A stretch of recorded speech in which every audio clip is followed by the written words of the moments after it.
மலையாள திரையுலகில் சமீபத்தில் நீதிபதி ஏமா கமிஷன் அறிக்கை வெளியானதை தொடர்ந்து கடந்த சில நாட்களாக பிரபல இயக்குநர்கள், நடிகர்கள் மீது நடிகைகள் சிலர் அடுத்தடுத்து பாலியல் குற்றச்சாட்டுகளை கூறி வருகின்றனர். சில நடிகர்கள் மீது வழக்கு பதிவாகி உள்ளது. மலையாள நடிகர் சங்கமான அம்மா ஒட்டுமொத்தமாக ராஜினாமா செய்தது. தலைவர் மோகன்லால் உள்ளிட்ட 17 பேரும் பதவி விலகினர். இந்த விவகாரத்தில் பிரச்சனைக்கு தீர்வு காணாமல் நடிகர் சங்கமான ராஜினாமா செய்தது கோழைத்தனமான செயல் என நடிகர் பார்வதி உள்ளிட்ட பலரும் விமர்சித்தனர்.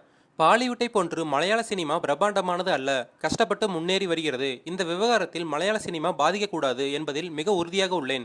கடைநிலை தொழிலாளர்கள் கூட பாதிக்கப்பட்டுள்ளனர். பாலியல் குற்றச்சாட்டில் இருந்து மலையாள சினிமாவை காக்க வேண்டும். நாம் அனைவரும் ஒன்று சேர்ந்து இதில் இருந்து மீண்டு வர வேண்டும்.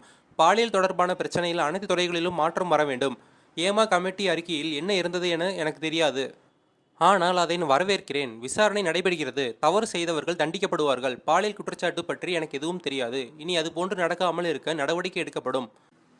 அம்மா தேர்தலில் யார் வேண்டுமானாலும் போட்டியிட்டு வெல்லட்டும். நீதிமன்றத்தில் உள்ள பிரச்சனைகள் நான் பேச முடியாது. விசாரணை குழுவிற்கு முழு ஒத்துழைப்பு தருவேன். இவ்வாறு அவர் கூறினார்.